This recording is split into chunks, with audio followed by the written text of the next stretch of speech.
Hi friends, Delhi assembly ఎన్నికల result వచ్చేసింది. అక్కడ పార్టీల మాటేమో కానీ ఆంధ్రాలో టీడీపీ అయితే సంబరాలు చేసుకుంటుంది.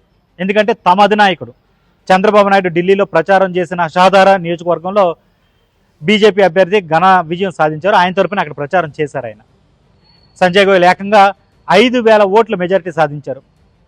ఈ నెంబర్ తక్కువ అనిపించవచ్చు జనరల్గా ఏపీలో జరిగిన ఎలక్షన్స్, అక్కడ వచ్చిన రిజల్ట్, ఆ మెజారిటీలు చూస్తే. కానీ ఢిల్లీలో ఇప్పుడు జరిగిన ఎన్నికల రిజల్ట్స్లో ఆమ్ ఆద్మీ పార్టీకి బీజేపీకి మధ్య అభ్యర్థుల ఓట్ల తేడా, ఆ మెజారిటీలు చాలా చాలా నేరోలో ఉన్నాయి. సో అలాంటి చోట 5,000 ఓట్లు తేడా అంటే ఖచ్చితంగా మంచి విజయమైనా సాధించాలి. ఇంత మెజారిటీ రావడానికి కారణం చంద్రబాబు నాయుడు అక్కడ ప్రచారం చేయడం అంటూ టీడీపీ చెబుతుంది. అఫ్కోర్స్ చంద్రబాబు నాయుడు అయితే చెప్తున్నారు, అది వేరే విషయం. అయితే ఒక్క విషయం అంటే కొంచెం ఇండెప్త్గా మనం చూస్తే కొంత నిజం లేకపోలేదు. షహదారా నియోజకవర్గం అక్కడ ఆయన ఎందుకు ఎంచుకున్నారు అంటే ప్రచారం చేయడానికి, షహదారా నియోజకవర్గం ఎక్కువ శాతం ఉత్తరాంధ్ర ప్రజల డామినేషన్తో ఉంటుంది. మనం ఉత్తరాంధ్ర నుంచి వెళ్ళి అక్కడ సెటిల్ అయిపోయిన తెలుగు ప్రజలు చాలామంది ఉన్నారు. చిన్న చితగా పని చేసుకుంటూ అక్కడ సెటిల్ అయిపోయిన వాళ్ళ దగ్గర నుంచి మధ్యతరగతి, కాస్త ఎగువ మధ్యతరగతి ఉద్యోగులు అక్కడ చాలామంది ఉన్నారు. రకరకాల పనులు చేసుకుంటూ, ప్రైవేట్ జాబ్స్ లాంటివి చేసుకుంటూ, వ్యాపారాలు చేసుకుంటూ అక్కడ సెటిల్ అయిపోయారు. వాళ్ళ ఓట్లు అక్కడే ఉన్నాయి. సో వాళ్ళ మీద చంద్రబాబు నాయుడు ఇప్పుడు ప్రచారం చేసిన ఇంపాక్ట్ ఖచ్చితంగా పడి ఉంటుందనే అందరూ లెక్కలు వేస్తున్నారు. పైపెచ్చు ఆయన లేవనెత్తిన అంశాలు కూడా ప్రచారంలో చాలా కీలకమైనవి. ఢిల్లీని పొల్యూషన్తో నింపేశారు, దానికి సంబంధించి ఎలాంటి నిర్ణయం తీసుకోలేదు అంటూ ఆమ్ ఆద్మీ పార్టీ మీద ఆయన ధ్వజమెత్తారు. పైపెచ్చు ఎప్పుడు అవకాశవాద రాజకీయాలతోటి కేంద్రంలో ఉన్న బీజేపీతో గొడవలు పడుతూనే ఉన్నారు, అరవింద్ కేజ్రీవాల్ డెవలప్మెంట్ మీద దృష్టి పెట్టలేదంటూ చంద్రబాబు నాయుడు చేసిన ప్రచారం గట్టిగానే అక్కడ ఉపయోగపడిందనే చెప్పాలి. ఎందుకంటే ద ట్రెండ్స్ అలా ఉన్నాయి.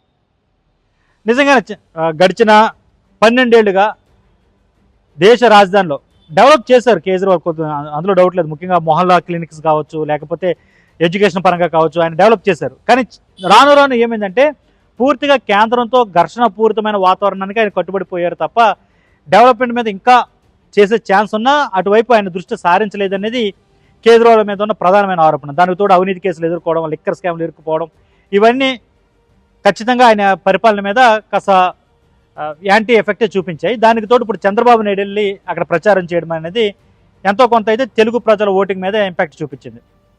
అక్కడ మేము ఢిల్లీలో 6% ఓటింగ్, 6 నుంచి 7% ఓటింగ్ తెలుగు ప్రజలతో ఉంది. ఎక్కడికక్కడ స్కాటర్ అయి ఉన్నారు, కానీ కీలకమైన నియోజకవర్గాల్లో తెలుగు ప్రజల ఓటింగ్ చాలా ఎక్కువ. అంతేందుకు ఇప్పుడు కేజ్రీవాల్ స్వయంగా పోటీ చేసి ఓడిపోయిన న్యూఢిల్లీ నియోజకవర్గంలో కూడా తెలుగు వాళ్ళ ఓటింగ్ చాలా ఎక్కువే. మా ఏపీ భవన్ ఇవన్నీ కూడా అక్కడికే వస్తాయి. చాలామంది తెలుగు జర్నలిస్టులతో మాట్లాడాను ఢిల్లీలో పనిచేసేవాళ్ళు, వాళ్ళలో చాలామంది ఓటింగ్ అక్కడే ఉంది. వీళ్ళందరి మీద అక్కడ అంటే తెలుగు ప్రజల డామినెన్స్ చాలా ఎక్కువ ఉంటుంది. అలాగే దానికి తోడు వాళ్ళ ఇంపాక్ట్ ఇతర ఓటర్ల మీద కూడా ఖచ్చితంగా ఉంటుంది. అలాంటి చోట కేజ్రీవాల్ పోటీ చేసి ఓడిపోయారు. గతంలో 3 సార్లు కూడా ఆయనకి అండగా నిలబడింది తెలుగు ప్రజలే ఆ నియోజకవర్గంలో. ఇప్పుడు అక్కడ ఆయన ఓటమి పాలయ్యారు. సో ఖచ్చితంగా ఇది తెలుగు ప్రజల ఓటింగ్ ఇంపాక్ట్ అయితే అక్కడ ఉంది ఆ నియోజకవర్గంలో అనేది ఇప్పటికే అంచనాలు వచ్చేస్తున్నాయి. సో చంద్రబాబు నాయుడు తెలుగు అసోసియేషన్ మెంబర్లు ఎవరైతే ఉంటారో, తెలుగు సంఘాల మెంబర్లు ఎవరైతే ఉంటారో వాళ్ళందరితో మాట్లాడారు. ఈసారి ఖచ్చితంగా ఓటు అయితే బీజేపీకి వేయడమని చెప్పారు. దాన్ని ఫలితం వర్కౌట్ అయిందనే టీడీపీ వర్గాలు చెప్తున్నాయి. ఇక అదే కాకుండా ఇతర నియోజకవర్గాల్లో కూడా ఆమ్ ఆద్మీ పార్టీకి సంబంధించిన కీలకమైన నేతలు ఎవరైతే ఉన్నారో వాళ్ళందరూ కూడా స్ట్రగుల్ అవుతున్నారు అన్నమాట గెలవడం కోసం. దీని ఇంపాక్ట్ అయితే ఖచ్చితంగా సౌత్కి సంబంధించిన ప్రజల ఇంపాక్ట్ ఎక్కువగానే అక్కడ ఉన్నట్టు కనబడుతుంది. 15 భాషల్లో ప్రచారం జరుగుతుంది ఢిల్లీ ఎన్నికల్లో.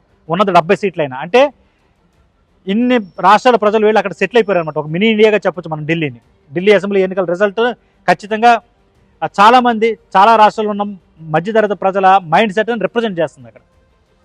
అలాంటి చోట ఈసారి ఆమ్ ఆద్మీ పార్టీ దెబ్బతిని బీజేపీ గెలుపొందిందంటే ఖచ్చితంగా సౌత్లో జరుగుతున్న పరిణామాల ఇంపాక్ట్ కూడా అక్కడ ఉందనే చెప్పాలి. ఇంకొకటి, ఢిల్లీలో నేను దాదాపు 7 ఏళ్ళు పనిచేశాను కాబట్టి అక్కడ ఖచ్చితంగా సౌత్ లీడర్స్ని ఎలా చూస్తారో నాకు తెలుసు. సౌత్ లీడర్స్ ప్రో డెవలప్మెంట్తో ఉంటారు. అక్కడ పార్టీలు ఏవొచ్చినా కూడా, నేను చెప్పేది 2010 నుంచి 17 మధ్య జరిగిన పరిణామాలు. సౌత్లో ఎవరు వచ్చినా కూడా లీడర్లు, అది తమిళనాడు కావచ్చు, ఆంధ్ర కావచ్చు, తర్వాత తెలంగాణ వచ్చింది మేము అక్కడ ఉండగానే, తెలంగాణ కావచ్చు, కర్ణాటక కావచ్చు, కేరళ కావచ్చు, వీళ్ళందరూ కూడా ప్రో డెవలప్మెంట్ ఉంటారు. డెవలప్మెంట్ వైపే వాళ్ళు ఎక్కువగా అడుగులు వేస్తుంటారు. వాళ్ళలో వాళ్ళకి ఎన్ని గొడవలు ఉన్నా అంటూ నార్త్ ప్రజలు, నార్త్ మీడియా తెలుగు లేదా సౌత్ ప్రజల్ని, సౌత్ లీడర్స్ని ఒక అడ్మిరేషన్తో చూస్తారు. వాళ్ళు ఒక ఆరాధన భావం ఉంటుంది.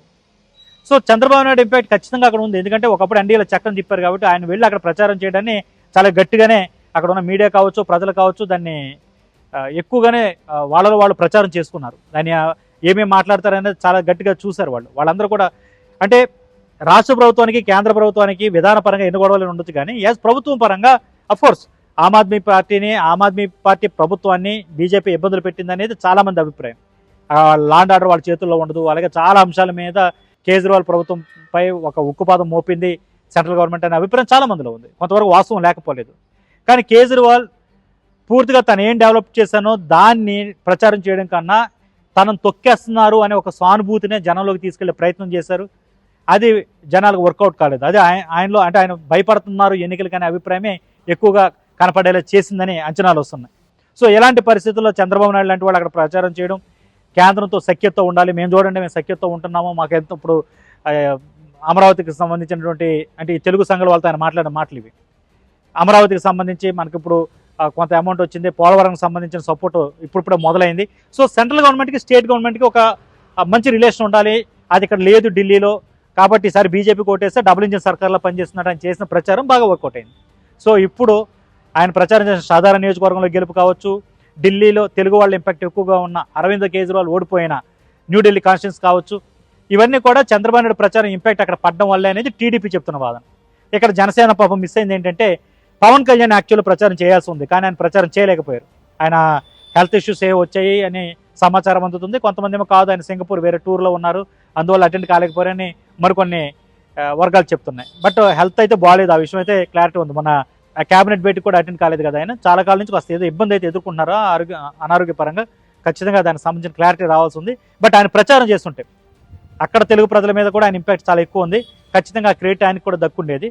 ఇప్పుడు పూర్తి స్థాయిలో చంద్రబాబు నాయుడుకి ఆ క్రెడిట్ దక్కుతుందంటూ టీడీపీ చెప్తుంది. బట్ వాస్తవాలు ఏమన్నా కూడా 12 ఏళ్ళు తిరుగు లేకుండా పరిపాలించారు. అంటే మధ్యలో ఇవి తీసేస్తే ఈ రాష్ట్రపతి పాలనని, లేకపోతే మధ్యలో ఆయన రాజీనామా చేశారు కొంతకాలం. ఫస్ట్లో 49 డేస్ చేసిన తర్వాత, పరిపాలన చేసిన తర్వాత రాజీనామా చేస్తారు సడన్గా కేజ్రీవాల్. సో ఇవన్నీ తీసేస్తే కనుక ఒక 12 ఏళ్ళు అప్రతిహతంగా పరిపాలించిన కేజ్రీవాల్ ప్రభుత్వ హయాంకి ఒక ఎండగాడు పడ్డట్టే. దీనిలో కాంగ్రెస్ ఇంపాక్ట్ కూడా ఎక్కువగా ఉంది. మరొక వీడియోలో దాని గురించి మాట్లాడుకుందాం. ప్రస్తుతానికైతే టీడీపీ పూర్తి సంబరాల్లో ఉంది. ఢిల్లీని బీజేపీ గెలవడంలో ముఖ్య పాత్ర మాదే, మా నాయకుడిది అంటూ వాళ్ళు చెప్తున్నారు. నిజాలు ప్రజలకు తెలుసు. మరిన్ని అప్డేట్స్ కోసం చూస్తుండండి ఏబీపీ దేశం.